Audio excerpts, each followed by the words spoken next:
All right, welcome back to the channel. As I posted the other video about this press from Woody's Rocks, I've already got my new battery. It's a Deep Cycle Marine battery. It's a brand new battery, so it doesn't have any issues. I do have a trickle charger on it. It's a battery maintainer just to keep it up. You can see back there the pump and all that still tucked away. There's a nice little controller right here. It's just two functions. It's up and down, that's pretty much it. And right here I have my gauge. And let's just give it a quick test. And I've already adjusted the pressure as to what I wanted, but I'm gonna change it again because I'm gonna try to press a real quick rocket. So just pressing down. Not too loud. But as you can see, I have it set up for about 1,000.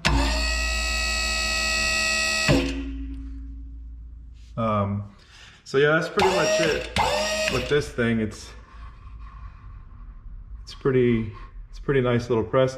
I'm actually gonna try to attempt to have one of these little 1/4-inch rockets. I'm gonna press it with this huge press, but I'm gonna turn the pressure down like very low. And I'm gonna see if I can make this little rocket fly with some fuse instead of using the traditional black powder.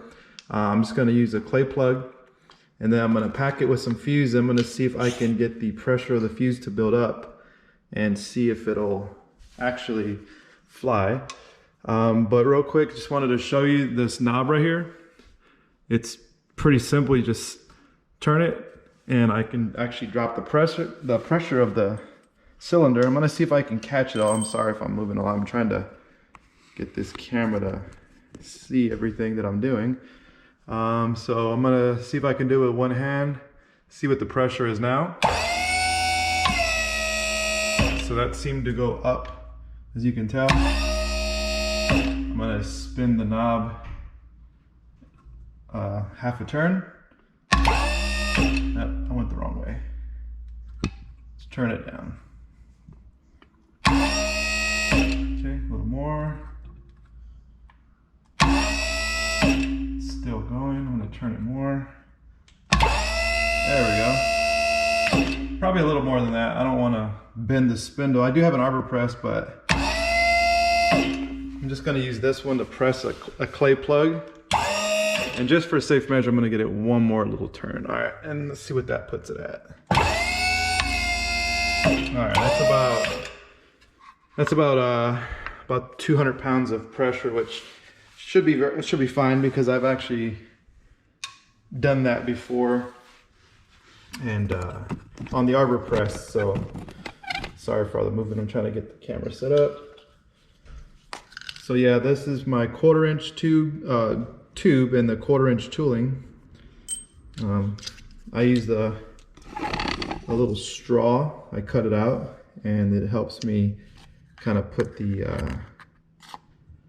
clay powder into it. I'm not sure if I'm getting that. That's pretty much it. Just kind of feed it in there like that. On this one, I'm going to make it an extra big plug only because I'm not going to be putting black powder. I'm not going to be putting a report in or anything like that. This is just, I'm just going to see if I can get it to barely compress just so that way I don't blow up this tube again. Let's just try it. And one more hit, and there it is. So turning down the pressure as far as it'll go pretty much will still allow me to press this little baby rocket and spin this guy off like so.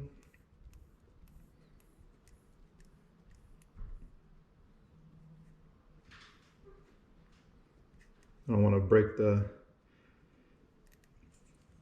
clay, but as you can see, I'm not sure if it's hard to see, but as you can see right there, it's a nice little clay nozzle. And I'm pretty much just going to pack this little guy with some fuse just to see how well that works. So I forgot to show this in my last video, my fuse stash. I also have this flying fish fuse.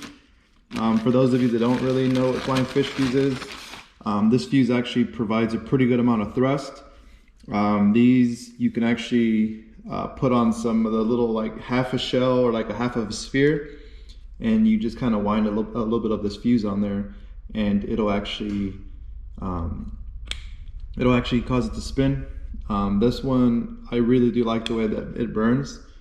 It pretty much has like a nice little silver sparkle effect. It's not crackling or anything like that, but it pretty much seems to have a good amount of thrust. So I wanted to give it a test with this versus the other fuse that seems a little bit slower. I know some people will use the flying fish fuse for like a star mine or, you know, a rocket to kind of give it a little bit of an effect in the air, but I don't use it for that. I have it mainly just for like if I ever run out of fuse or anything like that. And then here's the other solid rammer of the 1/4" tube, and I'm just going to kind of press that in there. And I already have a piece sticking out of the fuse hole. Just going to bring that guy out if I can. And yep, there it is. And just shove that guy back in. And it's pretty much there. All right, I'm not going to do too much because where I live, I don't live out in like a huge area with acres or anything like that. I live in a suburban area, I guess you would call it, or I don't know if they call it that anymore, but the suburbs or something. Anyway, we can't really make too much noise because it's not really very loud around here. Plus, I live next to a military base.